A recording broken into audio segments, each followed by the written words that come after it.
Ang hirap. Okay lang naman kahit ilang take na. Cut na lang.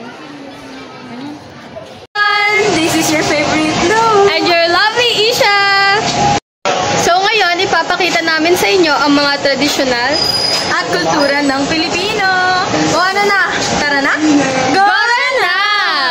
So hi guys! Again, this is your favorite Lou. Ipapakita nga po namin ngayon ang mga tradisyonal na laro sa Pilipinas. Tulad ng piko, loksong tinik, at iba pa. O ano na? Tara na? Go na! Ay, galit. Kabisado.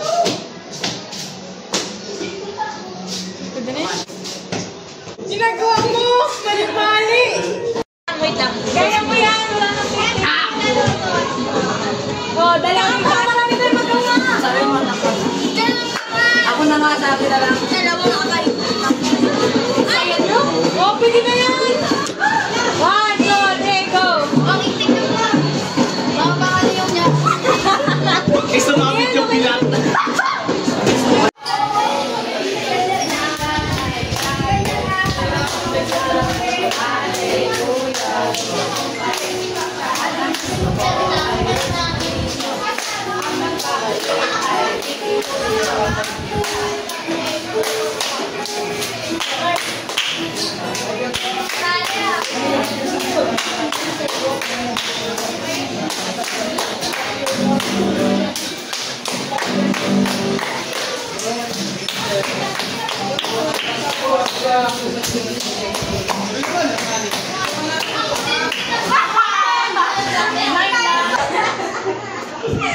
Pati ng mga sayawan niyo nung pocket. Hoy, game na ba?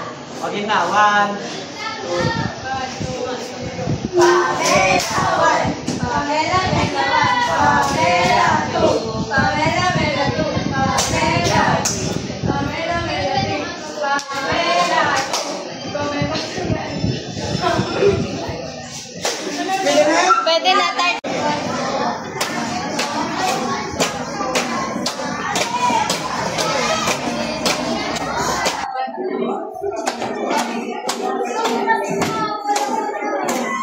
Isa sa mga tradisyon ay ang panliligaw.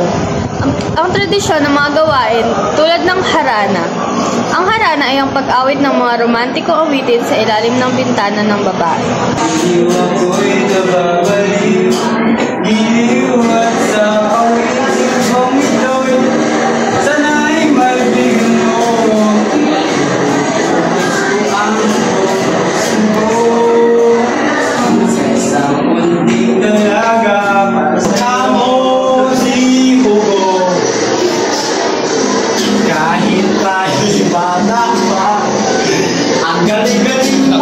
Ang pagpapakita ng kabutihan.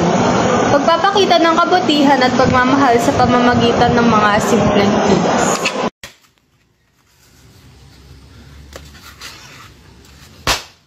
Pabibo.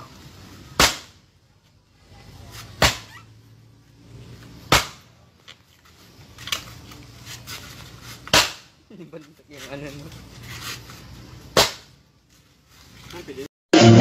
Ang pagmamano ay isang tradisyonal na paraan ng pagpapakita ng respeto sa nakatatanda. Ito po ay ginagawa sa pamamagitan ng paghawak ng kamay ng nakatatanda sa noo o sa ulo ng nakababata. Ito po ay ginagawa bilang isang paraan ng pagpapakita ng respeto at pagpapahalaga po sa kapwa.